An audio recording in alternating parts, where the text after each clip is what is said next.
beware, you're in for a scare.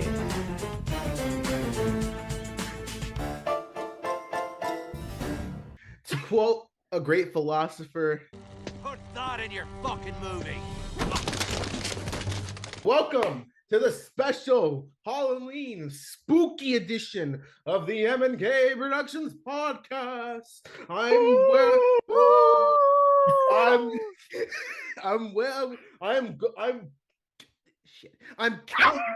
I'm Count Mac. I want to suck your blood dry. I'm joined here by Countess Flamingo, aka Kristen. Ooh. I don't even know how to come back from that one. Hello. Happy Halloweenies. I am ready to get spoopy here today. But we're not alone. We are joined here by a specter, a spook. It's James Spawn. What is going on? It's the goblins and the ghouls got him. Yeah. But we're joined here by returning special guest, James Shaw. James, welcome back to the show. We are so happy to have you back. Thank you very much, guys. I am looking forward to talking about my most anticipated movie of the year. You know. So we got a special, as many as you remember, James was on actually quite recently. He was on for which movie? Was it Thor? It was Thor. Thor. Thor. Man, we gotta stop meeting like this on these bad movies, man. Halloween is not that bad. I'm just kidding. We'll save our comments then for a little later, because then I'm gonna agree with you, James. I didn't think it was that bad. You guys are too nice. But today on this spooky episode of the M&K Productions podcast, we'll be going over some spooky horror movie related Halloween news. And then we'll be getting into our topics because we're going to be covering first Rob Zombies The Munsters, which everyone liked, right? Fuck no, baby. No, James, I don't even think you watched. no, I didn't watch. You guys warned me. You warned me, so I was like, I put myself through enough abuse. So my therapist charged me too much now. I couldn't afford the extra pay for that one. So. No, yeah. that goes towards that first. I would take that over Rob Zombies. Then we're going to be going over the ending conclusion to this 40-year-old franchise and Halloween Ends. And was it that bad? Was it that good? We do not know. And then we'll be wrapping it up with the M&K upfront. But actually, before we start the show, I want to give a little shout out. What's the shout out for, Mac? Special shout out to Mr. Anthony Hayes, director and co-star of Gold, who, as many as you who know, back in March, we had an awesome opportunity to sit down and talk with him about his movie that we got to watch, and we asked him a lot of questions about it, and it was a very good movie. We had fun with it. And great Zac Efron movie. This past week, at the time of this recording, Gold is up for a Saturn Award for Best Independent Film. So big shout out to Mr. Hayes and well-deserved nomination. Hopefully, congratulations, Anthony. Hopefully that was a really good movie, to be honest with you. It shows Zac Efron can really act. But if you haven't had a chance, check out our Gold interview we did with him back in March. I'll be posting the link down below in descriptions as I can get words out. But anyway, I think besides that shout out, let's get right into the spooky news.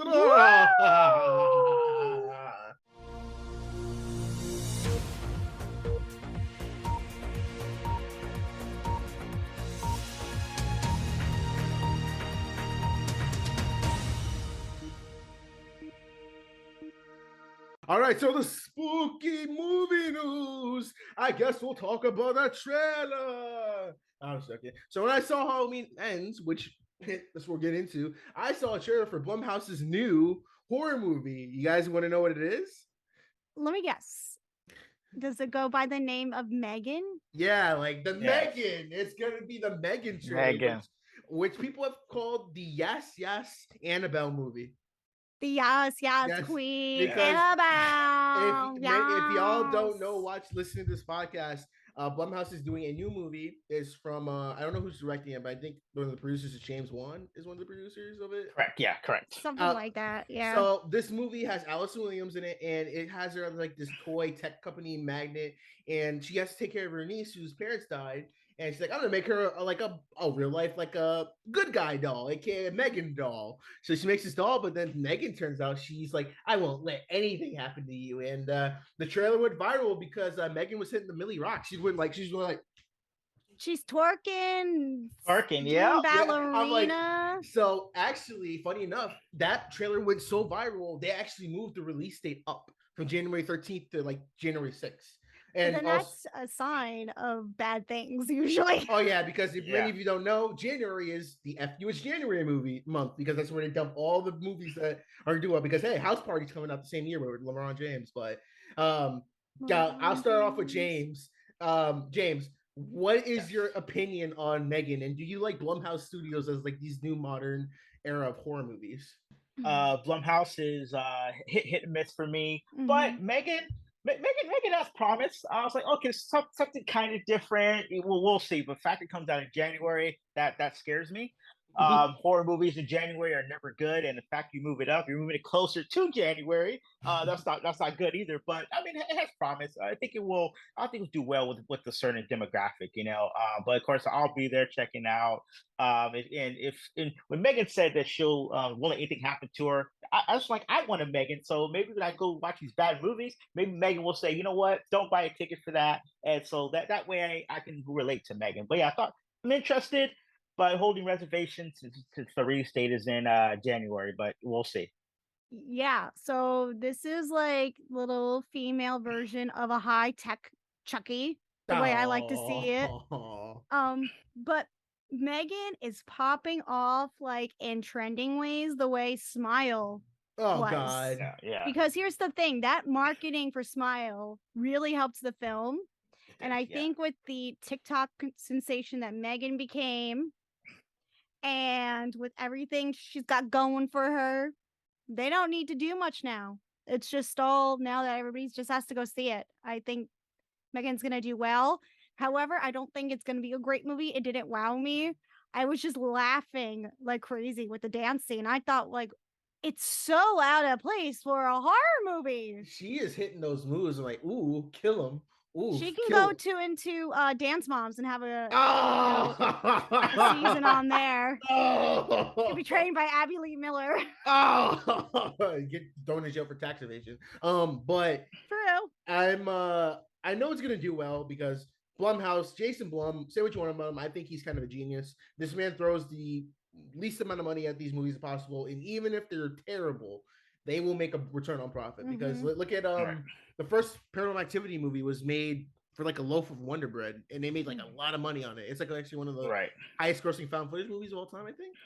And it's like I think so. Yeah, something like that. Yeah. But it's like this trailer, I was just laughing. I'm like, it looks so dumb. It looks like it giving me vibe of 2019's Child's Play when Chucky was like the smart home section. Yeah. So like, I can't wait for it because James, like you said, I'm scared that it's January because you know the track record for January horror movies have not been good. AKA Rings 2017. Oh, The Grudge. Like, The Grudge. Yeah, The Grudge. Yeah, but to Kristen's point though, the marketing has been good so far. I think Megan got to a Twitter beef with Chucky, so I think that they're obviously playing. They're playing on the fact that this is a Chucky. You know, they're playing on the fact that this is sort of a female high tech Chucky. So I think the marketing, you know, there'll probably be some, I don't know, cross promotion, some sort of I'm sure they'll work out some kind of financial agreement. But I think they are going to know the marketing and kind of like Smile.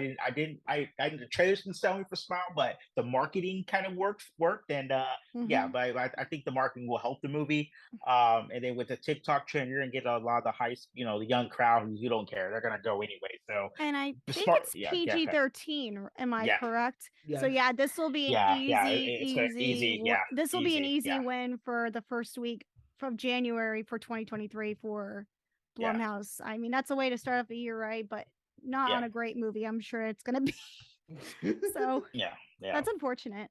So, but well, Megan pops off and she can keep dancing. Now, one question before we move on to the last piece of news: who's playing Megan? Was it Allison Williams? No. Okay, that's what I wasn't sure about. The person that's playing Megan is Amy Donald. Okay, I'm not familiar with her unless she's a new actress. Then they don't sound familiar either to me. She must have some killer dance skills into her biography or whatnot now. Her film She's been resume. she's been in Sweet Tooth. Okay. And that's it. And then like the tank stuff, so she's relatively new. Then all right, well she'll have a new face of horror then. She might be the new face of horror the way Esther is for Orphan Kills. Yes. So, but she's actually younger, not like a grown-ass woman. Yeah, that is true. Should we move on to my piece of news? Let's. All right. My dog is sneezing over here. She's like panicking that I'm not rubbing her. So, but anyways. All right. James, have you seen one of the biggest horror movies right now? Biggest? What is that? The Terrifier 2, because there is so much news with the Terrifier. First of all, the Terrifier is going to be expanding to 1,000 screens for Halloween weekend, according to Bloody Disgusting. Yeah, because right now, it says today we celebrated the unprecedented theatrical release, a terrifying Cinderella story in which we unleashed a 130-minute slasher epic into cinemas across the country. This is according to the Bloody Disgusting website. So they're also going to be releasing the movie on a streaming, it looks like, website. I never heard of this, but Screambox. Have you guys heard of Stream? This is like the other Shudder. Okay. So it's going to be available to stream on Halloween. If you don't want to go out to the theater, I suggest probably going out to the theater because I think that would be kind of fun to see. But then also, if you don't want to wait to go to see it streaming or go to the theater, you can pre-order the movie. Ooh. Because now you could the film will be available in a collector's edition Blu-ray and Steelbook coming out in December, and it's going to be available on Walmart, Amazon, Best Buys. Now, James, will you be seeing the Terrifier, and have you seen the original? I already seen Terrifier 2. Okay. So yeah, I seen it when they had the awesome movie. There were a couple people that walked out, so it advise people if you don't know what it is, definitely watch the first one to see if you can handle the level of violence and gore.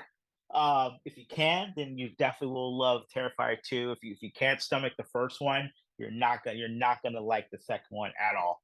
But I enjoyed it. I enjoyed it a lot actually. So I actually plan on seeing it again this weekend too. So I mean, I was so scared of the first one. Like, I never thought a clown would be this scary. Like, it. Terrifier is really the Terrifier. Like, you are terrified of that effing clown. It is scary. The things it has in its little twisted mind. Like, there's still scarring images that just play in my head sometimes that'll pop up and just be like, oh my God, I remember that scene. What? But I haven't seen the sequel. I want to see it. Even though I am a little baby with the first one. But Mac, are you going to see Terrifier 2? Or have you seen the Terrifier, Mac? I have. It is a repressed memory. I'm not looking to reopen now because it scared the absolute shit out of me.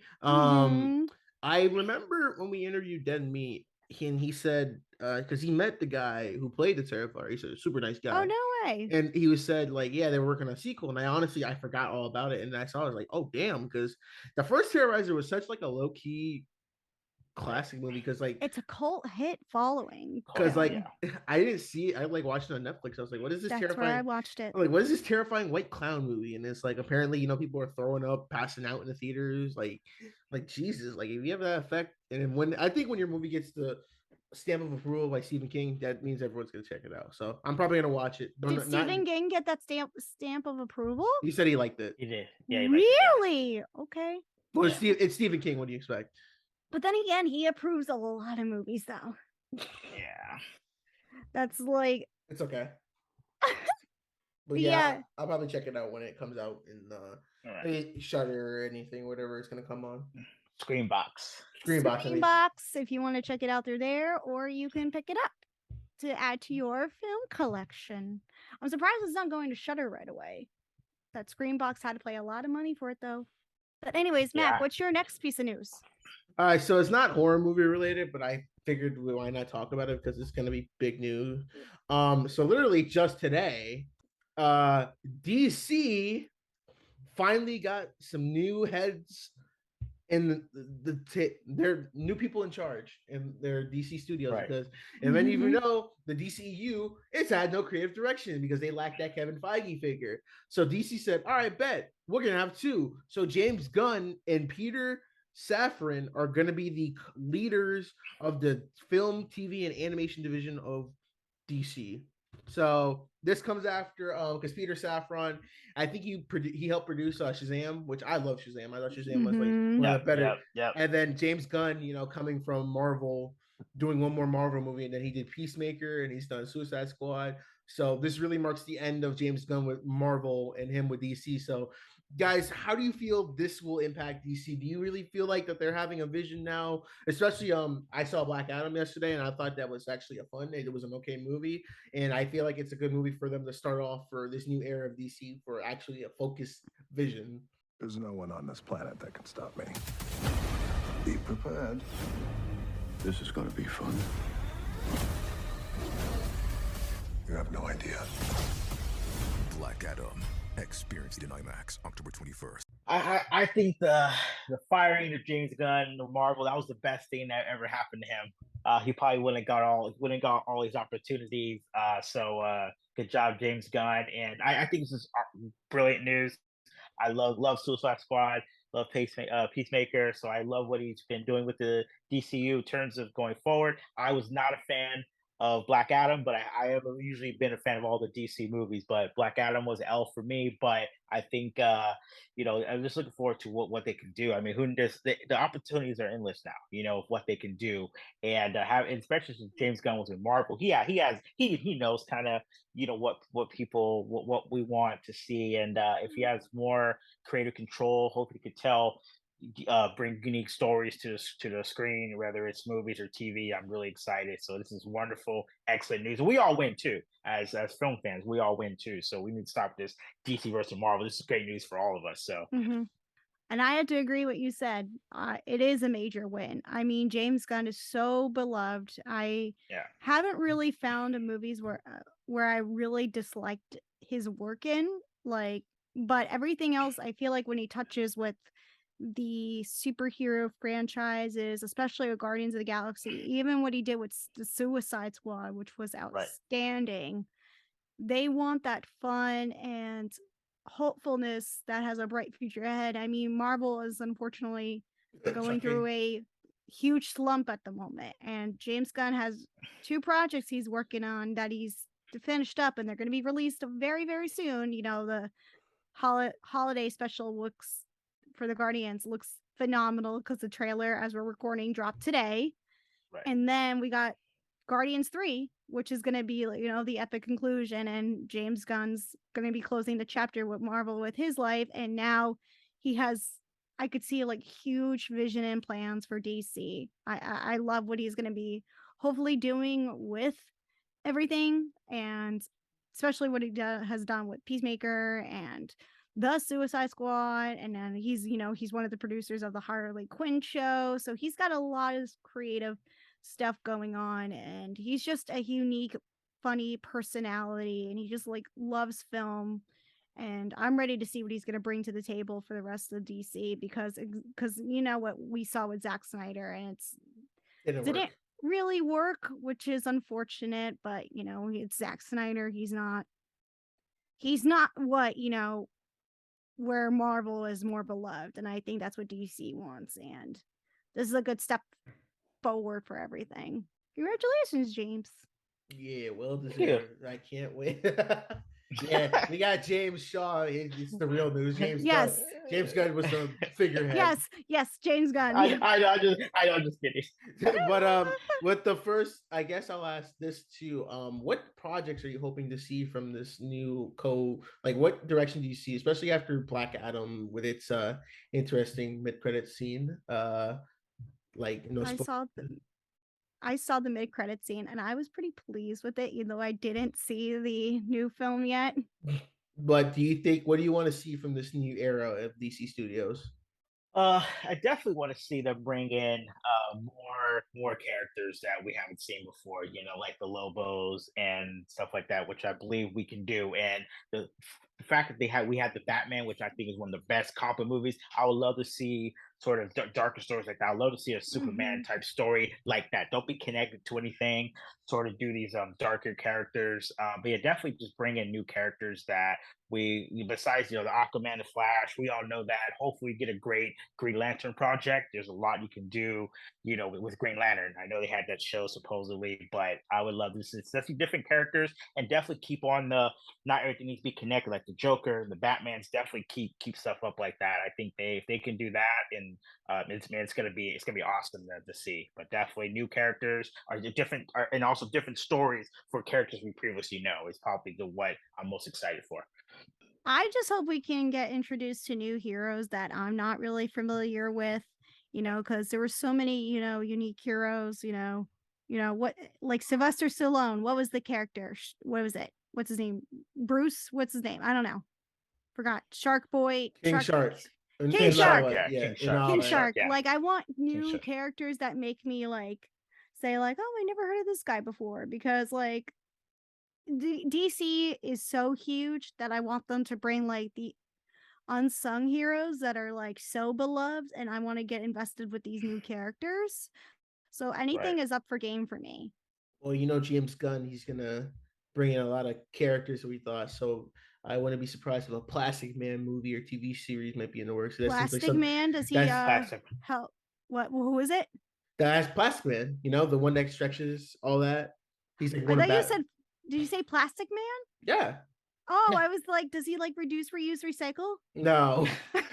Oh my god, that was such a mom joke. Get out of here. But I hope he brings him in. There is one character that's like such a nerd. Like I'm in I remember I had a book I used to rent from the library. It was like DC like encyclopedia. So he's like hero character.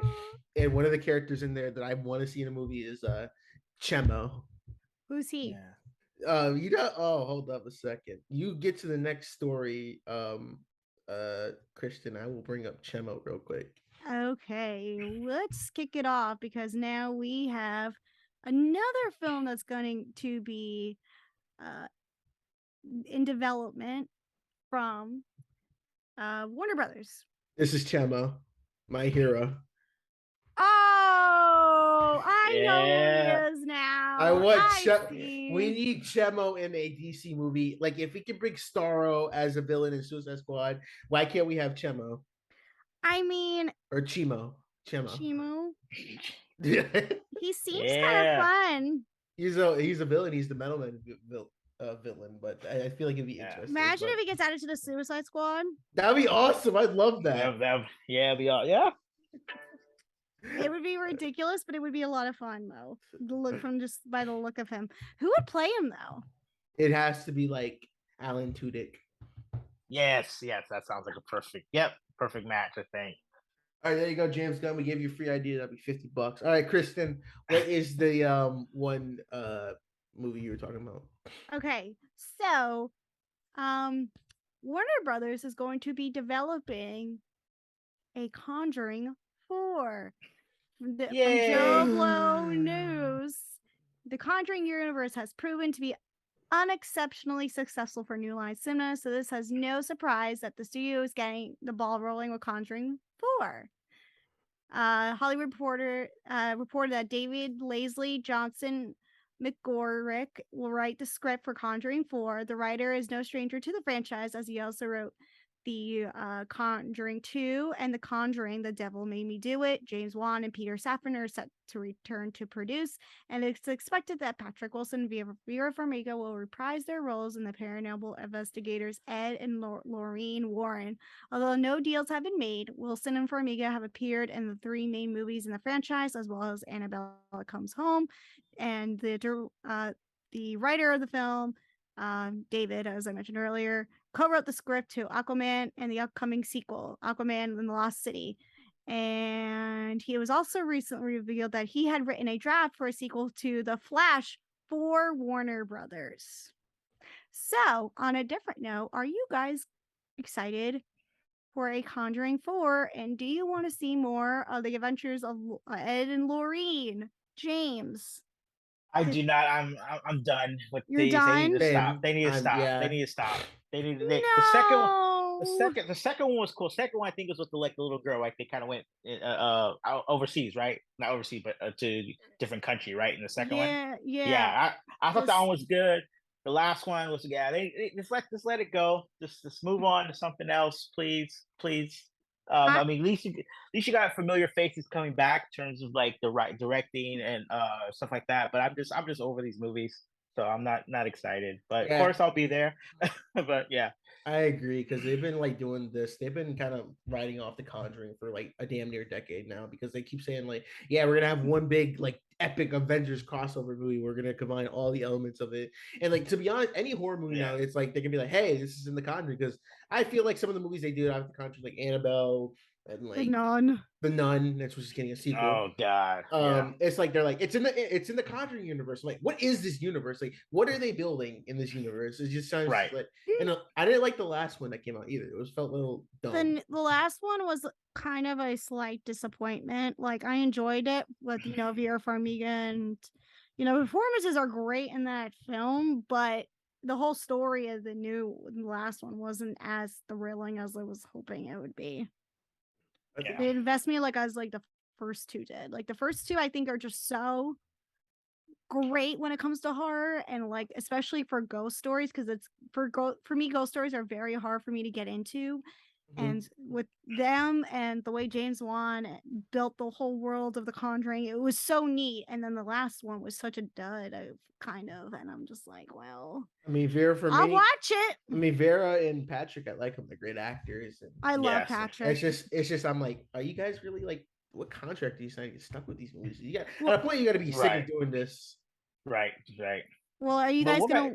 Oh, go ahead. Sorry. Yeah, say one of my biggest, I guess not biggest issue, but the last one was I watched the documentary about that particular case, and the documentary is so much better. They seem like they left out a lot, which I understand. You're trying to make it a movie, so you're trying to make it all spectacular. But the it's on Discovery Plus. Is the great documentary which covers this real case, and that because I was so familiar with that, that's kind of why I was such a letdown too. I expected good elements I've seen from that to really be in there, but of course they Hollywoodized it, and it was like kind of a letdown. So yeah. Well, I haven't seen it, but I'm gonna check that out. With the what was the documentary called? Was it? It's actually called "Don't Make Me Do It." Actually, so okay, I'm gonna watch that then. Yeah. So you get a good perspective about what really kind of happened. Yeah.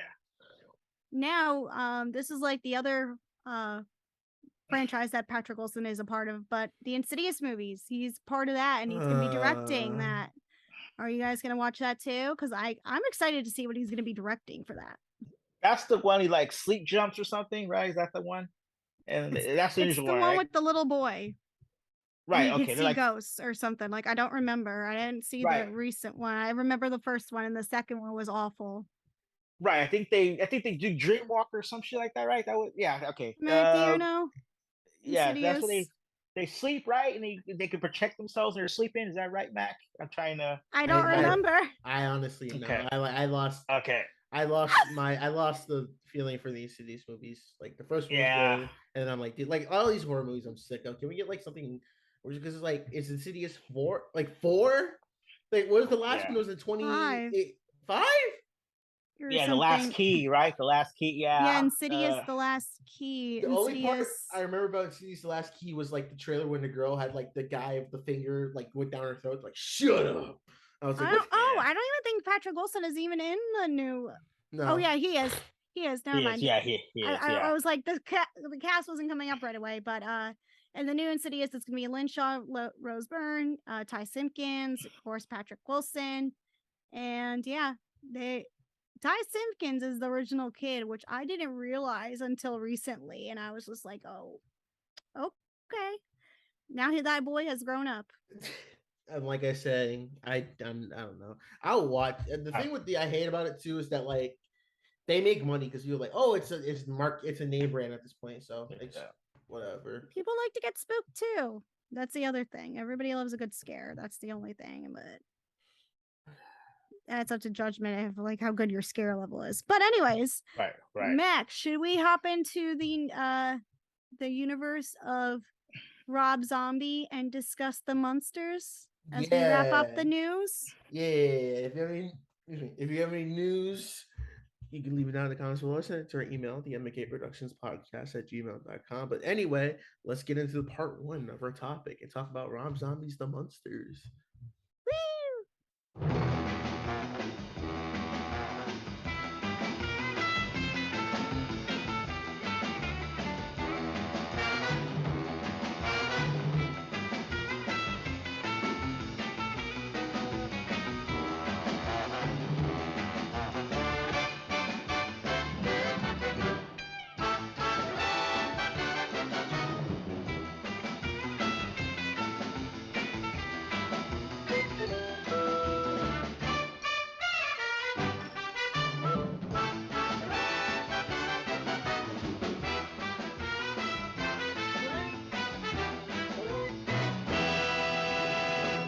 All right, so part 1 of our double topic today, we're going to be discussing Rob Zombie and his 2022 film, The Munsters, which was written, produced, and directed by him. And it stars Sherry Moon, Jeff Daniel Phillips, Daniel Roebuck, Richard Brake, Jorge Garcia, Sylvester McCoy, Crafton Shell, and Cassandra Peterson, aka Elvira. It is based on the 1960s family sitcom of the same name and takes place prior to the events of the series and is the origin story for the characters. So, first, it is out on digital Blu-ray and available to stream on Netflix. Firstly, I will ask James, Kristen, have you watched any of the Munsters growing up? I didn't really watch until I got to college until like my professor was like, "Oh, we're gonna watch some episodes of the Munsters," and I said, "Okay." That was my introduction of the Munsters. I knew of it, but I just didn't watch it until I got to college. Yeah, same here. I knew of them. I just know Elvira. That's it. I wasn't really. I don't know. It wasn't really my thing. So I just never really kind of got into it. But I knew of them. It just wasn't my thing. Tried watching it. It's like, nah, I'm good. But yeah, Rob Zombie, I guess he was a fan of it growing up, and he's like, I want to make this a movie. But apparently, he did it. He wanted to do that before he did House of a Thousand Corpses. So he did 3 movies or 4 or 5 movies first, and he's like, all right, it's time to do the Monsters. And this was such a very out of left field type of movie for him to do because Rob Zombie is like rated R, hard grunge rock movies. Watch any of He's the rock guy who goes on tour and is like Alice Cooper, but worse, I think. But seeing this as like this family friendly movie is just so out of left field. So I'm like, it doesn't seem like him the way the whole film is. Are you a fan of Rob Zombie? For both James and Mac, are you guys fans of him? I like Rob Zombie because he's a Massachusetts boy.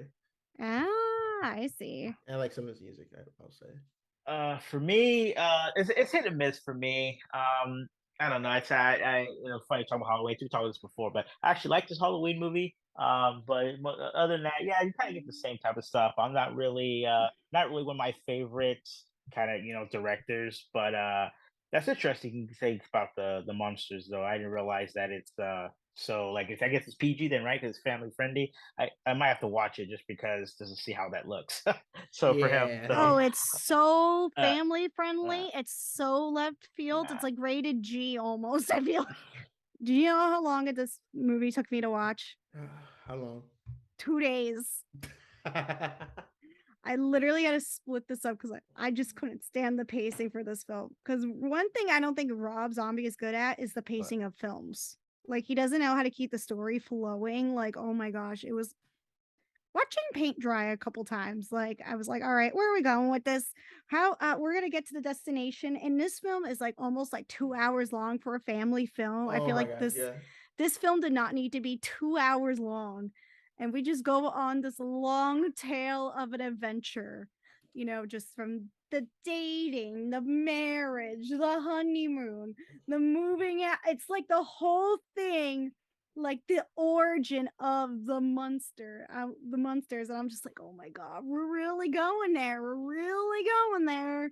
Well, to make it like an origin story, you kind of have to go through it. But it's like you can watch any of his films, even like his good ones, like Devil's Rejects, which I think is really like good, probably his best film. He has a terrible issue with pacing because he'll put scenes where like, was that really necessary for the plot? And like, be like, oh, it actually matters for later in the movie. And you're like, just, like he needs to know how to trim the fat off his movies. That's the best way to put it. Yeah, I need to see, like, I felt like this is way too long. This should have been like a 90-minute Netflix movie. And, you know, because I remember the stages I went through with the Munsters. I first saw, hey, Rob Zombies is doing the Munsters. My immediately thought was, oh, it's going to be rated R. Let's go. And it's like, oh, it's a family movie. Oh, and then the trailer came out. Everyone said it. People were talking about the trailer for good or bad. And the movie came out, and I have not heard good things about it. No, I didn't hear good things about it. I wasn't going to watch it until we talked about it for the show. And I was like, all right, I'll watch it for the show. But maybe that was a mistake. Well, the only reason is that I watched it is, like I mentioned before, my mother is a huge fan of the Munsters, and you know, you talk about it, it broke my heart. I was like, oh my god, like this poor lady has to see something she loved as a kid get shat on by Rob Zombie. Thanks a lot. Did she have a favorite character growing up? Herman. Oh, well, yeah, Herman. Yeah, it makes sense. Herman would bring most of the laughs. I just thought the dad was really annoying for this. Who was it? Wait, what's his name? The dad was Phyllis. Phillips. Is it Phillips? The Count. No, the Count. Yeah, that's Daniel Roebuck. Yeah, like I wasn't sure. Oh, I was saying Phillips because it's Jeff Daniel Phillips. I was reading the whole page wrong. Whoops.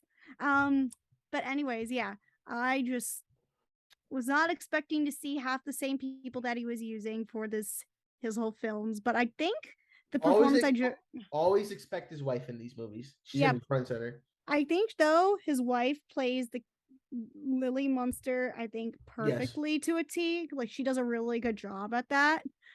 But everything else I just couldn't get behind.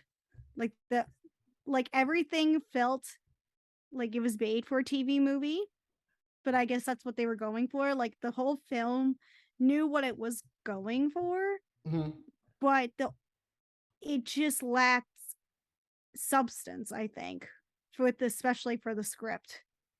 So, and I don't think it's as entertaining, even though it has like a lot of like silly elements for like young kids. But there's some stuff I feel like kids wouldn't find it funny as, like, you know, it's because it's so not left field, but it's like outdated for its humor. Lowbrow. Yeah. Well, let me ask a question. You guys both seen it. Do you think a different, you know, director was better suited, or you think this whole idea just was poor, like was not a good idea? Like, what do you think? Different director could have done something different, or what? I think that's a good question, because then this brings up the idea of like that Addams Family movie that came out a while ago with the sequel with Charlize Theron and Oscar Isaac. You know, like they were like able to do something with that.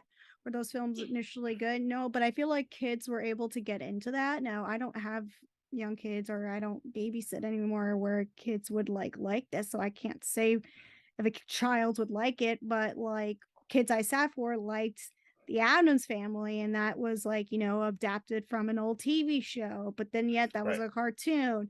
Maybe, who knows if this needed to be animated, and another director should have came in, like the guy who done Hotel Transylvania. I think he would have been great, or somebody who works on the Teen Titans TV show. Oh yeah. Okay. I think that would have been great. Like if they knew the material. It's clear that Rob Zombie knew the material and studied it and knows it, but I think what he delivered is just zero style. Like I said, the style is there, just like the script or the spark is not there. I was gonna say, like, I think maybe a better director, but the thing is like the Munsters it's well known, but I want to say it's like mainstream. It's like so like I guess it was good to have someone who's actually like grew up watching it, because it could have easily been like Uwe Boll do it. He doesn't even know who it is, like, and just do like a random like movie that has the characters. But like this movie, I feel like he tried at least something different. It's just this style of movie is just not him. Like we all know what type of movies he does, and like hearing him doing a family movie like this, you're just like I don't know, maybe because at first I'm like, is this gonna be released in theaters? And like this kind of does feel like a straight to DVD movie. And I think that's what he typically goes for, straight to DVD movies, because I feel like the last few movies that he tried to make, the ones with the blood and guts, they released, but they weren't like crazy performance wise successful. I feel like most of them didn't excel in ways that most studios expected to go. But I don't know. I think Rob Zombie is such a cult like director, and I think the DVD route was the safest route. And since it knows that, it's very lowbrow because of that. So it's kind of sad because they could have done a lot with this film, especially a little bit more with its casting. But then again, with the budget, you don't know. I don't think whoever put this out, I think who released it under the title, not Netflix, because Netflix was able to grab the rights to it.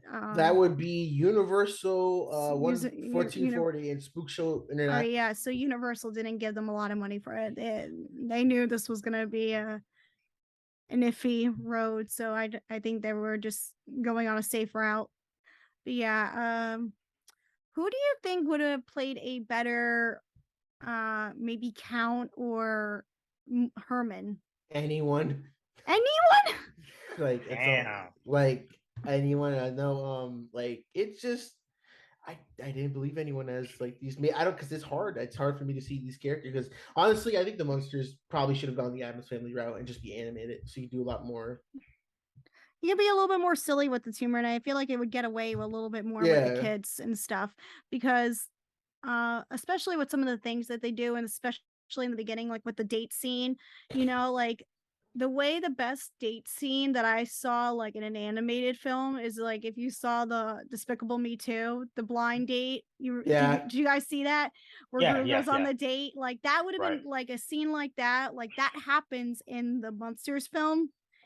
Okay. Very beginning. They could have played this up really, really well because they try to capture it to grab a young audience plus a newer audience, older audience that is in the dating world, and they go out on blind dates. So there could have been a lot of stuff they could have played around with if it was animated. So they really could have gone back or just to a drawing board and say, wait, let's try this.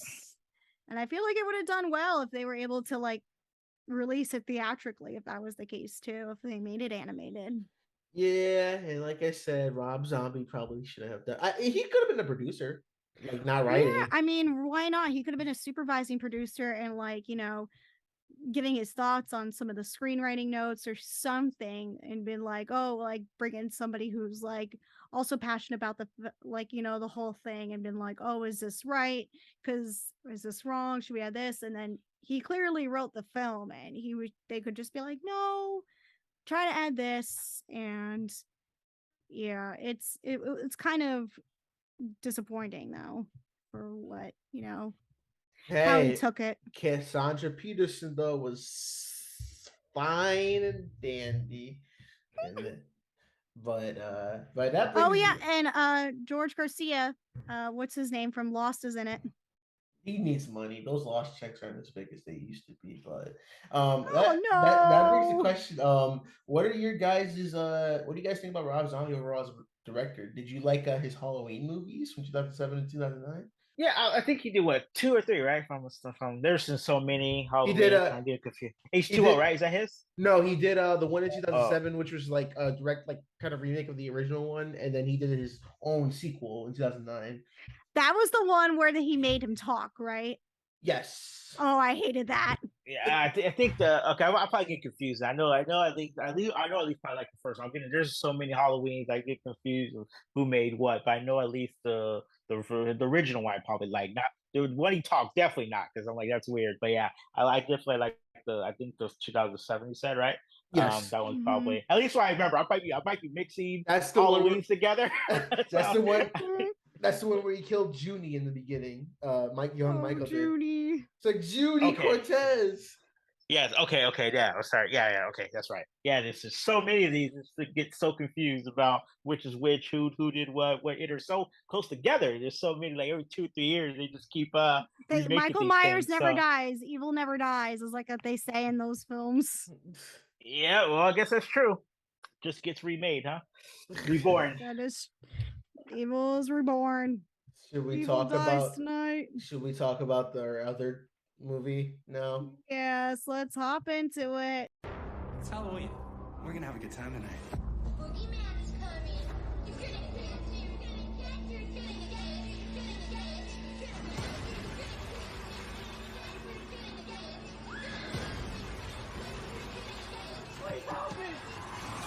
It's time to put the boogeyman to bed.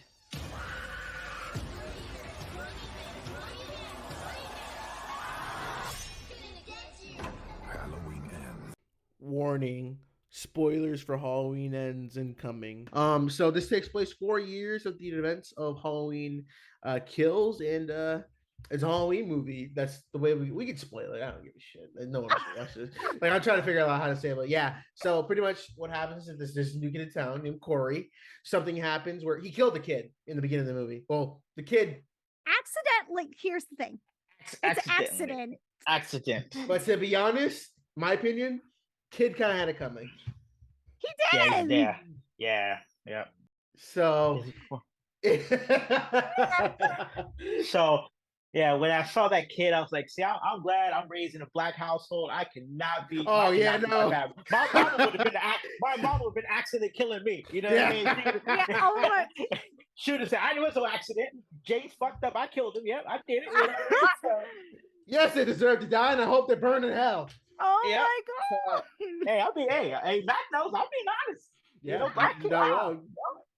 But so that happens at the beginning of the movie, and it's 4 year time jump, and Corey's kind of like the black sheep of the town. He's like, "Oh, you're that kid killer," yada yada. So then Lori is making a book about her adventures and what's the boogeyman, and then Allison is working at a doctor's office, and like Corey and Jamie meet, and she's like, "Let me hook you up with my granddaughter," and then like.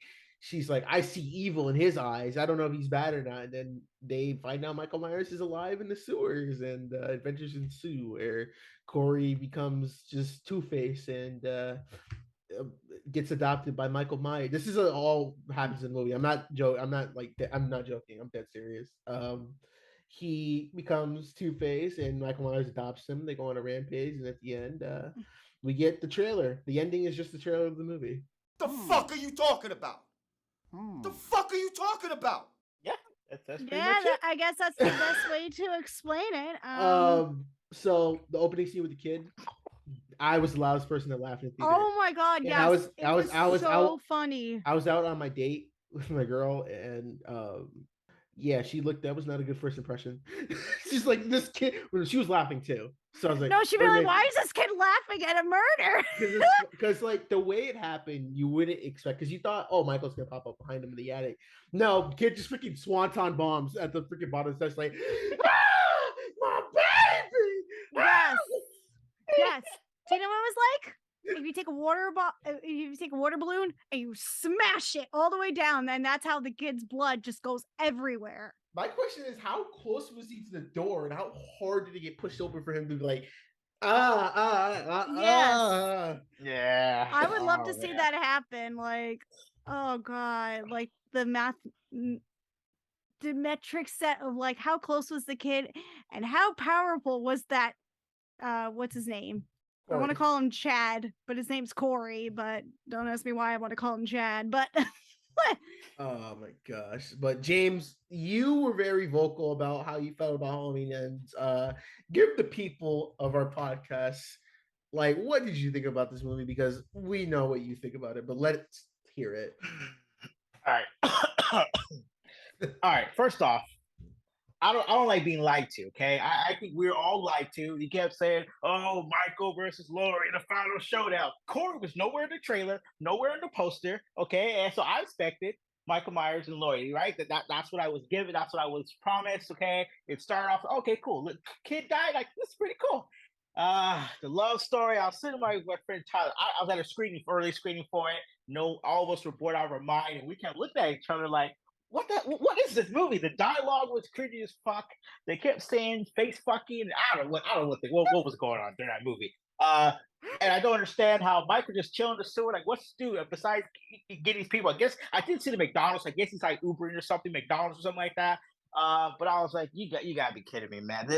That love story. Uh, Next, I owe Halloween Kills an apology. I thought that movie was I thought that movie was bad. At least Michael Myers at least they did shit. This movie was just a waste of everybody's time. I think they had one movie in mind, the 2018. They just said, you know what, we need to stretch this thing out. For three, it needed to be three movies. This could be two movies, and called it a day. Yeah, I hated this movie with a passion. I didn't like this movie. Man, just thinking about it gives me a headache. But yeah, this is my big issues. I just had so many issues. To its credit, I didn't like it. To its credit, I like the idea, right? So having sort of this, Corey character, and how pretty much the community now has sort of made him Michael Myers essentially. Yep. So that's probably why it's also frustrating. Is I kind of see where they're going. I just think the whole love triangle and Allison, I'd be a damn shame. She your ass whooped. You over here, Laurie's been protecting your ass all these years, right? And you're gonna go leave. Oh, I'm gonna skip town, go with this guy you just met. She's simping hard for it. Corey, It just happened so quickly. Yeah, she's like, oh, I need that. I need that guy. Yeah. Like that was the quickest love story in the history. But yeah, so I understand what they're trying to do. I just wish it said the love angle didn't work, but I understand how the city, how the community made him. I'm like, I wish they would have focused on that, but nope, we got a bunch of bullshit. So yeah.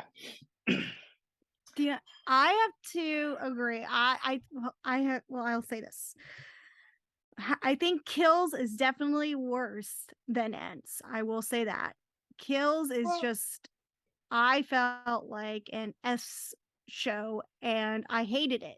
This one, I felt like I was watching two different films. Hey, at least with Kills, it was funny. This was just boring. I didn't think Ends was that boring because I was kind of invested enough with this character Corey, and he became the new idea of Michael and going on this journey with him, and then this idea of like, just go with me here, this like evil like still presence exists and it lives on in this Corey kid and with his journey. And the Allison angle didn't really work for me at times. I think it just like, what would have been interesting is if like the relationship didn't work out and he became like this psycho stalker, like how Michael kind of became, and he was really, really in love with Allison. I wanted to call her by her stage name, but He's from Fairfield, Massachusetts, by the way. Oh, no way. Yep, a lot of Massachusetts people in movies now. Not good movies, but No. But yeah, I think the kid who plays Corey is good. I just think I felt we were all like backhanded slapped because we were all expecting this epic showdown between Laurie Strode and Michael, and we didn't get that because I found that the like very comical ending with the refrigerator, the hand stabbing to the knife, and all this stuff, what Laurie goes through to beat down an old Michael Myers was just hilarious. I just found that to be really, really funny. The delivery of the last 15 minutes is just laughable, and just the way how Michael Myers dies is just really funny, and how they just basically all come together and just take his body to a wood chopper and just put his body in a wood chopper, and just blood and body parts and guts go everywhere. It's just laughable. I thought it was really funny at the end. I hated it. That was so dumb. I was like, literally, it was dumb, but I was laughing because it's just so ridiculous. It's like the joke that he doesn't die. This man ripped his hand off the knife to choke her. I'm like, this man does not stop. After getting his throat slit, she took him to like a wrist slit, and he's dead. I just can't believe he was living under a sewer for that long. Maybe it was For just 4 chilling. years. How? He was like, he's an old, indestructible man.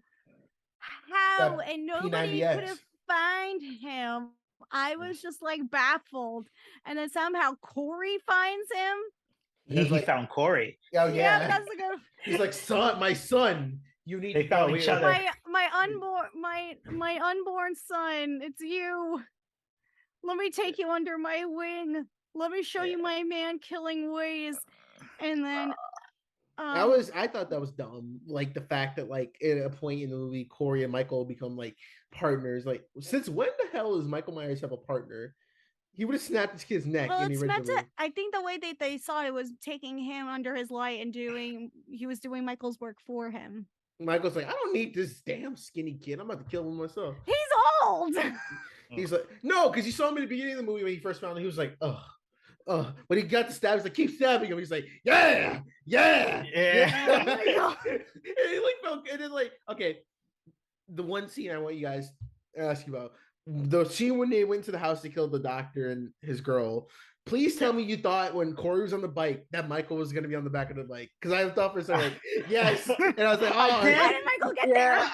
I did think that. Yeah, I was like, Michael's probably gonna be riding the bike, and but Michael walked. He wasn't. Like he always does. He walks, but yeah, he still catches. He's right where he needs to be at the right time. I guess he's the most in shape person. We all, more than all of us. But that was so funny. Yeah, like I just want to see Michael like this. The wind in his hair. And just a knife. Him just walking around with a knife, just holding it around, just waiting. But yeah, essentially Halloween Ends is just two different movies, because first half is like a romantic odd couple movie, and then like the second half is like Halloween. They're like, oh yeah, this is a Halloween movie, let's end it.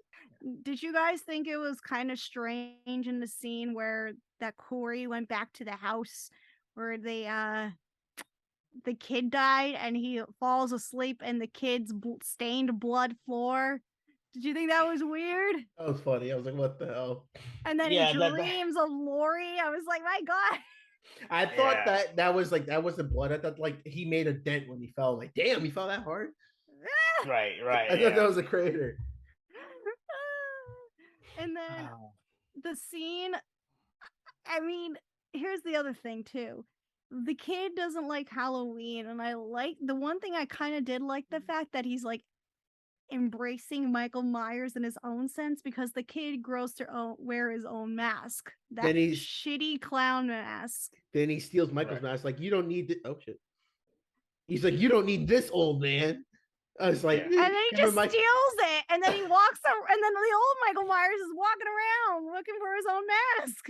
Then he comes in the house after like Lori shot Corey, and like, oh wait a minute, okay, should we talk about the last scene with Corey and Lori? Because you were already spoiling it. Might as well. Well, no, I was asking, like, should we get to that part? Because it was pretty funny. So it was like Lori and Allison, they had a fight. Allison left. She's looking for Corey. And we see Lori all sad and everything. And like, it's like, I want to report a suicide. And she had like a pistol. And then obviously you could tell she shot the pumpkin, not herself. And like Corey opens the door. She's like, did you really think I was going to kill myself? And then she shot him. Like, was that a joke at the audience? Like, it's like, you guys thought I was going to kill myself? It's still my movie. And then like, yeah.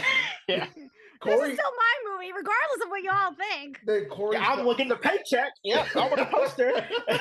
Then Corey got shot. He fell on the stairs, and Allison's like, he's like, if I can't have her, if I can't have her, no one can. He like stabs himself in the neck, and then of course, he does a cliche. Character walks in, like, what did you do? Yep, classic, right? Classic. And then she forgives him. She forgives Lori, like the granddaughter. She's like, all right, okay, Grandma, I didn't think that you really killed him, but okay, just suck it up, okay. Then Michael came in like, hey, Lori, I forgot my mask. All right, later.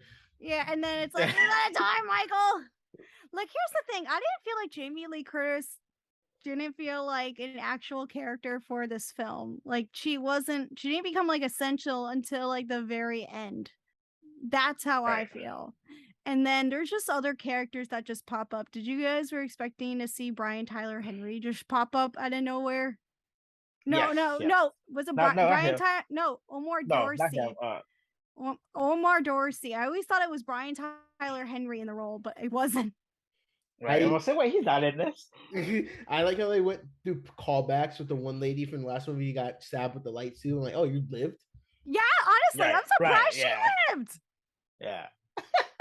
And then I like it how Jamie Lee Curtis is like standing here, and the woman's like, "Do you know who my mother is?" And she's like, "No." Like, do you expect her to know? She didn't kill her. Right. It's the other guy. It's not her fault. So why are you having this conversation with? Yeah, like I said, all those people owe Laurie, okay? I don't know why you're mad. You shouldn't be mad at the people Halloween killed, who 50 people who couldn't kill Michael, okay? The firefighters who let the house burn down when there's a serial killer. So that's what you should be mad at. Laurie's the only one who, in the last movie, who was actually doing something. Laurie's just got this bad look of like, everybody's just like throwing poop on me, and like, damn, I'm really gonna be in Borderlands. I gotta do this shit first. Yeah, honestly. All right, so here's the one thing, because a lot of people were, slamming the ending, and the director came out in defense of the film and how it didn't focus on like Laurie Strode and Michael Myers. He explains why. Okay, according to Movie Maker, he says, we had decided how we wanted to wrap up these characters and how do we want to make it not just a nice, neat bow on a franchise. Honestly, we never once considered making a Michael and Laurie movie. The concept that it should be a final showdown type brawl that never seemed to cross our minds. I wanted it to see where it could go. I wanted one to win and one to die. But we were always more ambitious with that. So that's basically saying, yeah, we didn't have enough ideas to make a full length movie about it, so we had to shoehorn some stuff in it to get to that scene. Mm-hmm. That's what it sounds like. Yeah, like I said, I read that, but here's the thing. Could have other stuff go on and just give everybody the ending that they want that leads to nothing. Right. So like I said, I get all that, but why the marketing? Why don't you put Halloween ends a love story, right? Why don't you preface it in the marketing that it was a love story, right? If you see, that's where we're all bamboozled. It was Michael versus Laurie. If you don't want to make it about that, and you're the director, why don't you throw in it's a love, Halloween ends, it's a love story? Then I'm like, okay, then I wouldn't have been as bad, because at least you told us it's love is in there, right? So I read that too. I was like, this is BS, because nothing. They were talking. Corey's not even on the poster. He's not even on no trailer, no nothing. No. So that's some BS. Yeah, BS. Because the way especially how the film is built up in the first act, it's established that Michael Myers is going to pop out, but no, it's Corey who's like, or quote unquote Michael Myers for this film. That's the thing with these newer movies too. They really try to be pretentious. Like all three of these movies are like the ideas of like, what is a boogeyman? Like is there really one Michael Myers, or are we all Michael Myers? Like, shut the fuck up. Getting deep. Yeah, that's what they were trying to do with this one. And it's like Michael Myers still lives. Evil still lives on. Evil's passed down. Like, all that stuff. I think all right if they did if they were just honest about like, hey, this is like it's a new character. Because I thought who played Corey in this one? Rowan Campbell. He's actually on the whatchamacallit show. He's on the show with that's on Hulu. The one with the brothers, the Hardy Boys. Oh yeah, the Hardy. Yeah, he did good. Like I thought he was good and everything. It's just the fact that like we just met his character, so it's not enough time for me for one movie to actually feel for him. Like they're like, I already got to shoehorn everything, and it's like, if he introduced him at the second movie, that would have made sense instead of doing a whole damn chase movie. Yeah. Right. Yeah. Right. And I think that's what sucks about this too. Like I said earlier, I think there was like the good ideas, and I do like how when he was sort of the new Michael Myers, you can definitely tell how inexperienced he was. So it was nice to kind of see, it took him longer to do the kills than like Michael, So I think too they probably shouldn't have made like this character in a Michael Myers movie, because again, there's good ideas for having this societal thing, making a character. I think that's a great idea to explore, but I think doing it in this movie at this time was not the best decision, because Mike Myers has been around so long, and it just didn't fit this. But the idea was good, and it's a different type of movie. it will be better. I think having 2 or 3 movies with Corey probably would have been much better. Had him always been along here, I think in Kills, that would have made it better. So we kind of would have got kind of his character, and you would have got that emotional attachment to him, right? Like, oh man, I kind of feel bad for the guy. Here, you're going, oh crap, they do it. You feel bad. You kind of hate the character. So you're going through so many emotions, like you're real quick. So I think 2 movies would have been better, or take this idea and do it, in a different movie. Make it a generic slasher type movie. Not no one as big as Michael Myers. I think that was a huge problem. And again, plus the marketing. So a lot of issues were bad, but there are. I hate the movie. There were glimpses of good things in there that could have been fleshed out on a different movie, or or make it its own original idea. But I will give credit that was a unique thing they tried to do. So that's probably why it's so frustrating for me. It just didn't work. You just focused on that love story and other things. Like, man, you could have done so much more with this. But yeah. Like we could have expected like a really great final showdown. What I think would have been really cool is both Michael and Corey. Maybe not the 2 of them fighting, but maybe the both of them going after Laurie together. And what's her name, Allison or something. Like they could have just done this whole maybe like father and son like killing spree together, and Michael could have grown a huge attachment towards Corey, and it would have been really cool. Yep, they could have done. I don't think could have done a 4th one or something. Yeah, but too late now, obviously. But yeah, I think that's look at us. We're improving this movie. They should just give us let us write the script. They should have let us get approved as script. I mean, you have to get somebody who approves the scripts all the time. They should have just come to us. We'd have a great script writing session. Alrighties, guys. What do you guys grade this on a scale, and how do you guys rate the other 3 of the David Gordon Green franchises? You can go first. I gotta think about this. This one, well, we're doing like, I guess no matter what scale, to me it's 0 no matter what scale you put it on. And in terms of the ranking, I'd probably say this to me is the worst one. I guess Kills the second worst. I guess Halloween is gonna be the best one, in my opinion. So all right, Mac, or do you want me to go? You can go. All right. I'm gonna say Halloween, then Halloween Ends, because I just like the performances a little bit more. Just Kills is just funny. It's funny, but it's like watching paper dry. I felt that one was worse to watch than Ends. Or at least Ends had a little bit of fun to it. With the kills, I felt the kills and Ends were better than not Kills and End. No, I thought the kills and End were better than the one in Halloween Kills. There we go. That sounds better. I was trying to say. I know that's so confusing. Yeah. Sorry about that. Like I said, I think that even the first Halloween movie, when I go back and watch it, I'm like, it's fine. Like I give it like a 7 out of 10. I think like it was fun for being a direct sequel. It did this lot for get it back in working order. The second one was hilarious, but I give it like a 3 out of 10 because it was still like really bad and it's kind of predictable. And this one was just like it was an amalgamation of all 3 because the second one was so highly anticipated because the first one was so good and it fell flat. So everyone was like really jaded when it came to this one. And the fact that they killed Judy Greer, that was when all credit was lost for me. It was the fact like it's coming out 1 year after it. Because at least with the first one, it was like a 3-year gap. And then this year was like 1 year difference. So I was just like, really? Like I'm gonna give the new one like a 6 out of 10 because like even though it's like not terrible, like I don't see like people are saying it's terrible, but I just think that it's more of just it's just average. Like it's not like this is a very I feel it. People are like, oh, this is a good finale for the series. Like in a way, I'm like, yeah, because Michael's dead, but like I feel like there could have been more.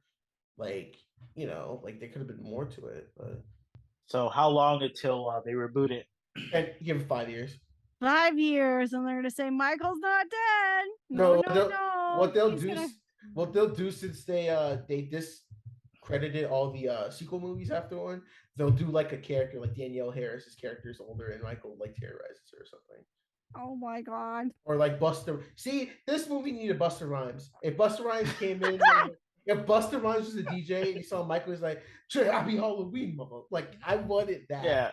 But But yeah, I give it 5 more years because like they say they're done, but they're like, I don't know if we're really It's done. not really done just If yet. there's money to be made, because I think let me see how much this has made. Actually, I think it's made 83 million at the moment with a $33 budget. Oh yeah, they're gonna make a lot more. They're gonna make a Yeah, lot more money before the end of the. Jason Blum's gonna be like more. yeah. Well, he did say he's done with Paranormal Activity, so maybe he's like saying we're done with Halloween. We're not doing it. I mean, let's hope so. Well, They'll find a way. Yeah, well, I mean, the last You know what? Paranormal, the last What's gonna happen? what? Jason Blum's gonna be in his 60s, and he's gonna say, "Do you know what? It's time to rebrand Halloween. Let's bring back Andy, even though Jamie Lee Curtis is dead." Oh, but no, they'll probably be like. I wouldn't be surprised if they do like a whole reboot. Like they're gonna redo like an origin. They're probably, you know what the next Halloween movie is gonna be? It's gonna be an origin story about Michael. Oh my god! Yep, that's it. That's it. They're gonna do They're gonna do the Rob Zombie version. They're gonna do like the night of the Michael Myers killing the babysitter. Oh no, it's gonna leading up. It's gonna lead up to it. They're gonna say like he was possessed, but so it wasn't really him, so he didn't know. So I feel like that's what he was raised by a cult, like what they do all the other ones. Oh my gosh! But yeah, that's it. That's what they're gonna do. They're gonna do the origin story. That's brilliant. I didn't think about that. Yep, origin story. Or honestly, they could do something with Allison's character. Maybe she could become, I don't know, female, not a female Michael, not a Michael Myers. Oh but god, be Allison, right? No, not female, but she'll just be Lori, the new sort of killer. Yeah, Lori, because she's gone through a lot. She lost her love of her life. She lost her mom. She lost her grandma's grandma. Yeah. She's grandma's still alive, but yeah. So I think there's a lot of trauma there that could be. They'll find a way to explore it, and we'll get something. Corey's gonna come back from the dead. Shut up. And then Allison is gonna be married, have some kids, have a good husband, and then Corey's gonna go after her husband and a full family, and she's gonna be like, "No, that evil died back years ago." Right, that's right, because Corey didn't go through the wood chopper, so he can switch. Since he became Michael Myers, you obviously absorb his indestructibility in these movies. In the neck, it's fine. Yeah, that's true. Yeah, he I forgot about that. So that's probably what's gonna happen. And when it does happen, we'll remember this conversation, and we can all sue because actually you can sue your idea. Be like, hey, this is exactly what happened. So make sure you share with us. Mac, you look like you're so done. Like Halloween is just done. Like it's lost its factor, man. At least with like the original sequel, it was pretty good. And I'll even say Season of the Witch wasn't even that bad because like this new sequel trilogy, it started off so promising. Like say what you want about the first one, like you could say it was kind of like. You kind of say it was like a reboot, soft reboot of the original movie, like a Force Awakens type thing. But at least they had promise. But like, right? I don't know what happened. What happened? A lot of greed. Shit. Greed happened, and money. I don't know if it's the money. Like it's just like you guys wanted to tell this bigger story using Michael freaking Myers. Like that's not gonna work. Like just it's a guy slashing in a freaking Captain Kirk mask. There's no like deeper meaning in like the whole and like Halloween Kills when Laurie had a monologue when everyone was getting killed at the end of the kills. Like where did this come from? Like you guys are trying to present these bigger ideas in Halloween of all movie franchises. Like no, stop it. All right, well guys, that's our review. What did y'all think about Halloween Kills and the Munsters? Let us know in the comments down below. I am so done with Halloween. Like I want it just to be over. I'm done. Let's bring back. Well, the good thing is it's done. We just need another good Halloween movie, I think, this year. And unfortunately, I don't think we got it. Well, don't worry. Pray for the devil. Oh, that's true. Pray for the devil. Oh my god, no. Hey, look on the bright side. Friday 13th's coming back, so time to ruin that franchise. But anyway, Lord. Let's get into the wrap up of this podcast.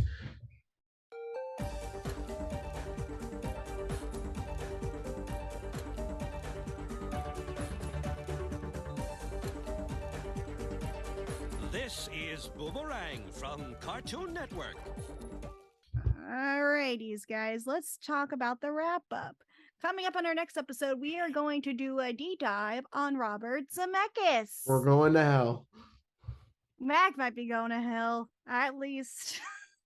You're coming on too. Oh gosh, with some special guests we'll bring on for that. Then we're going to talk on another episode, the disastrous Pinocchio. We've talked about that episode in the works for a while. And Mac, do you know what I think we should do? If we're talking about this Pinocchio, we got to talk about Guillermo del Toro's Pinocchio. Which I've heard is not that much better. Oh no, I didn't even look yet at anything. I just, I started today as I ate my dinner. The Curiosities cabinet. I think that's what it's called, Cabinet of Curiosities. Mm-hmm. The first episode was fine. The second episode is something else. So that was but otherwise, Guillermo del Toro. I don't know with this Netflix thing. I don't know. Are you going to be watching the cabinet stuff, James, or no? That on Netflix? What? Yes, it's Cabinet of Curiosities. It's like little short stories. The first episode had Tim Blake Nelson on it, which he was pretty good. He played a mean person, mean racist, and I didn't like him, but his character got what he deserved. I'll have to see the reviews. I usually don't watch a lot of Netflix. I think they're I think I said it before, I think they're 1 out of 10 is good. And I prefer watching movies and stuff in the theaters. That's just sort of my getaway, So I very rarely watch the stuff at home, but if it's good enough, and if it's short stories, I'll watch it. But I know Netflix movies are never, in my opinion, good.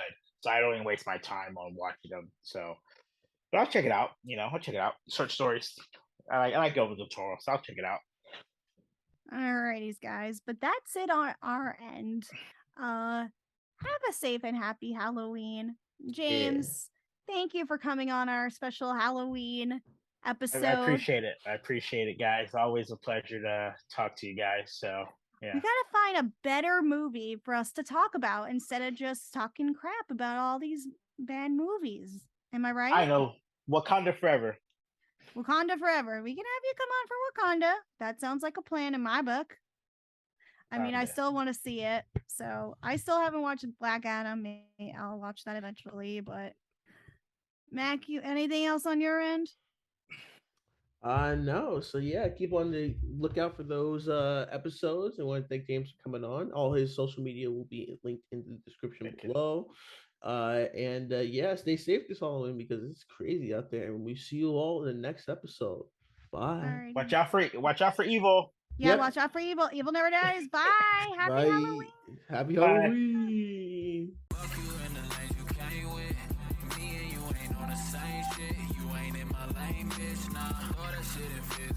On my wrist, baby, you a star. I'm my only wish. I'm counting blue hundreds. I'm too money. And my little bitch, she too lovely. Yeah, hanging up and calling me right back. Baby, why you calling me like that? Yeah, getting high with the seat laid back.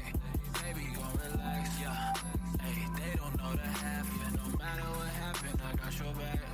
Baby, that's the facts. Yeah, that's the facts. Yeah.